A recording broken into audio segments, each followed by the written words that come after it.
Simula ngayong Lunes. Magiging action star ka! Hindi pa tatrabaho sir.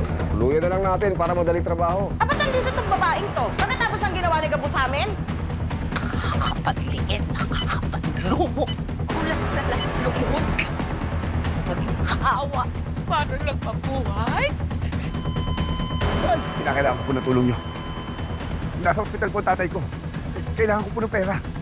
Maraming misyon para sa iyo. Kailangan makuha ang ginto kay Mr. Chan, buhay man o patay.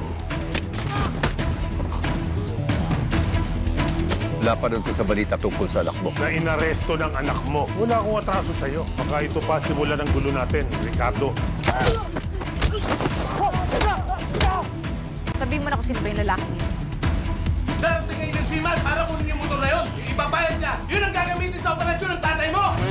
Hanggat hindi na-operahan ang pasyente, baka hindi natin siya may salpak na ulit. Oras ang kalaban natin dito.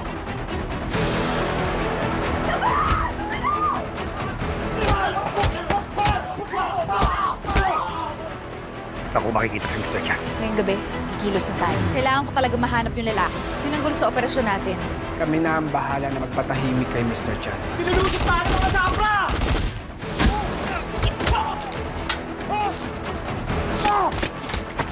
Mayaring ginawa ang kapatid ko! Tara na! Umalis na tayo dito! Coco Martin, si Gabo.